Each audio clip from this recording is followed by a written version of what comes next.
வணக்கம். பாகிஸ்தானை பயமுறுத்தும் விதத்திலான நடவடிக்கைகள் தற்போது பலூச்சிஸ்தானில் நடக்கின்றன. காரணம், பலூச்சிஸ்தானின் தலைநகரை உள்ளடக்கிய பகுதிகளில் இப்போது பாகிஸ்தானுக்கு எந்த கட்டுப்பாடும் இல்லை என்பது தெளிவாகி வருகிறது. முழுமையான கட்டுப்பாடு பலூச் விடுதலை படைக்கும் அவர்களை ஆதரிக்கும் குழுக்களுக்கும் மாறியுள்ளது. முழுமையான சுதந்திரத்தை அவர்கள் அறிவித்துள்ளார்கள். பாகிஸ்தான் படைக்கு எதுவும் செய்ய முடியாத ஒரு நிலை இப்போது பலூச்சிஸ்தானில் உருவாகி வருகிறது. அது மட்டுமல்லாது, தங்களை அங்கீகரிக்க வேண்டும் என்று இப்போது பலூச் மக்கள் இந்தியாவிற்கு கோரிக்கை விடுத்துள்ளார்கள். இது நிச்சயமாக ஒரு பெரிய மாற்றத்தின் அறிகுறியாகும். பாகிஸ்தானுக்கு எந்த கட்டுப்பாடும் இல்லை என்பதை ரஷாக் பலூச் இப்போது தெளிவுபடுத்தியுள்ளார். அவர்தான் பலூச் தொடர்பாக பலூச் அமெரிக்கன் காங்கிரசின் செயலாளர் ஆவார். அவர்தான் இப்போது அந்த கோரிக்கையை முன்வைத்துள்ளார். பாகிஸ்தானின் ஒரு மாகாணமாக இருந்த ஒரு மிகப்பெரிய பகுதியாகும் பலூச்சிஸ்தான். அங்கு இப்போது பாகிஸ்தான் படைக்கோ அரசாங்கத்திற்கோ எந்த செல்வாக்கும் இல்லை. தேர்ந்தெடுக்கப்பட்ட பாகிஸ்தானின் அதிகாரிகள் கூட தற்போதைய நிலைமைகளை ஒப்புக்கொண்டுள்ளனர் என்பது இப்போது தெளிவாகி வருகிறது. அதாவது, பலூச்சிஸ்தான் இப்போது முழுமையாக பாகிஸ்தானின் கட்டுப்பாட்டில் இல்லாத ஒரு சுதந்திர மாகாணம் போலவே செயல்படுகிறது என்பது தெளிவாகிறது. இதில் மிகவும் ஆச்சரியப்படுத்தும் விஷயம் என்னவென்றால், ரஷாக் பலூச் சொல்வதன்படி பாகிஸ்தான் தோராயமாக 70 முதல் 80% பலூச்சிஸ்தான் பிராந்தியத்தின் பகுதியை இழந்துவிட்டதாக அறிய முடிகிறது. அமெரிக்காவிடமும் இந்தியாவிடமும் தங்களை ஆதரிக்க வேண்டும் என்று இப்போது பலூச் தலைவர்கள் கோரிக்கை விடுத்துள்ளனர். இந்தியா தங்களை ஆதரிக்கிறதென்றால் எங்கள் கதவுகளை நாங்கள் திறந்து வைக்கிறோம் என்று பலூச்சிகள் சொல்கிறார்கள். அதாவது, முழுமையான ஒத்துழைப்பை இந்தியாவுடன் அவர்கள் விரும்புகிறார்கள் என்பதாகும் அதன் பொருள். இந்த விஷயத்தில் இந்தியா மிகவும் எச்சரிக்கையுடன் மட்டுமே விஷயங்களை கையாள வாய்ப்புள்ளது. காரணம், நமக்கு முன்பு நிறைய உதாரணங்கள் உள்ளன. வங்கதேசமே ஒரு சிறந்த உதாரணம்தான். பாகிஸ்தான் படைக்கு பலூச்சிஸ்தான் இப்போது ஒரு இறுதி எச்சரிக்கையும் கொடுத்துள்ளது. நாங்கள் ஒரு இரத்தக்களரியை விரும்பவில்லை, ஒரு வங்கதேச சூழ்நிலையை மீண்டும் உருவாக்க விரும்பவில்லை. சமாதானமாக எங்கள் நிலத்தை விட்டு நீங்கள் முழுமையாக விலகி செல்லுங்கள், அதுதான் சிறந்த வழி. நாங்கள் சமாதானம்தான் விரும்புகிறோம். இந்த பிராந்தியத்தின் நிலைத்தன்மையை சீர்குலைக்கும் எந்த செயலில் இருந்தும் பாகிஸ்தான் விலகி நிற்க வேண்டுமென்று இப்போது பலூச்சிஸ்தான் கோரிக்கை விடுத்துள்ளது.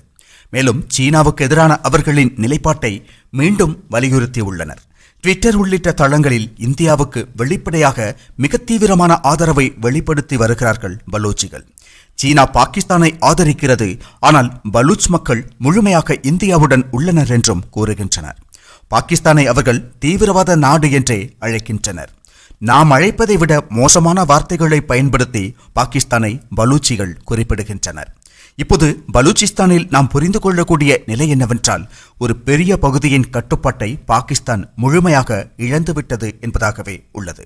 அவர்கள் கூறுவது போல் 70 முதல் 80% உள்ளதா என்பது நமக்கு தெரியாது. ஆனால் சர்வதேச ஊடகங்களும் சுதந்திர அமைப்புகளும் உறுதிப்படுத்தியுள்ளதன்படி பலூச்சிஸ்தானின் தலைநகரை உள்ளடக்கிய பகுதிகள் இப்போது பாகிஸ்தானின் கட்டுப்பாட்டில் நிச்சயம் இல்லை. முழுமையாக பிரிவினைவாத குழுக்களின் கைகளில்தான் உள்ளன. அவர்கள் மிக தெளிவாக சொல்கிறார்கள், பலூச்சிஸ்தான் இப்போது பாகிஸ்தான் அல்ல என்று. பலூச்சிஸ்தானும் பாகிஸ்தானும் இரண்டும் வெவ்வேறாகும். அதனால் தங்களை ஒரு சுதந்திர நாடாக அங்கீகரிக்க வேண்டும் என்று ஐநாவிடமும் இந்தியாவிடமும் அமெரிக்காவிடமும் இப்போது அவர்கள் கோரிக்கை விடுத்துள்ளார்கள். அமெரிக்கா இந்த விஷயத்தில் பாகிஸ்தானுக்கு எதிராக ஒரு நிலைப்பாட்டை எடுக்குமா என்பது சந்தேகம்தான். இந்தியாவின் இந்த விஷயத்தில் உள்ள நிலைப்பாடு நமக்கு தெரியவில்லை. இந்திய அரசு எல்லா பக்கங்களையும் ஆலோசித்தே முடிவெடுக்கும். ஆனால் தற்போது பாகிஸ்தான் எதுவும் செய்ய முடியாத ஒரு நிலைமை அங்கு உள்ளது. காரணம், அது பொதுமக்கள் அதிகமுள்ள பகுதியாகும். அவர்களை கொன்று தள்ளவும் பாகிஸ்தானால் முடியாது. அது பாகிஸ்தானுக்கே அழிவை கொடுக்கக்கூடியதாக மாறும். மற்றொரு வங்கதேச மாதிரியிலான ஒரு போர் ஏற்பட்டுவிடக் கூடாது என்று விரும்புகிறது பாகிஸ்தான். அதனால் பலூச்சிஸ்தானை எப்படி கையாள்வதென்று திகைத்து போயுள்ளது அந்நாடு. பலூச்சிகள் எந்த விவாதத்திற்கும் தயாராக இல்லை. அவர்கள் முழுமையான சுதந்திரத்தை அறிவித்துவிட்டனர். அந்த பிராந்தியத்தில் உள்ள பாகிஸ்தான் நியமித்த அதிகாரிகள் மற்றும் தேர்ந்தெடுக்கப்பட்ட பிரதிநிதிகள் அனைவருமே பலூச்சிஸ்தானில் இப்போது ஆதிக்கம் செலுத்தும் இராணுவத்துடனும் விடுதலை படையுடனும் அங்குள்ள அரசியல் அமைப்புடனும் பொருந்தி நிற்கிறார்கள். காரணம், அவர்களை எதிர்க்கும் சக்தி இவர்களிடம் இல்லை. பாகிஸ்தானை பொறுத்தவரை அவர்களின் இராணுவத்தால் ஒரு குறிப்பிட்ட அளவுக்கு மேல் அங்கு எதுவும் செய்ய முடியாது. அவ்வளவு தாக்குதல்களும் இழப்புகளும் பலூச் பிராந்தியத்தில் இராணுவத்திற்கு ஏற்பட்டுள்ளன.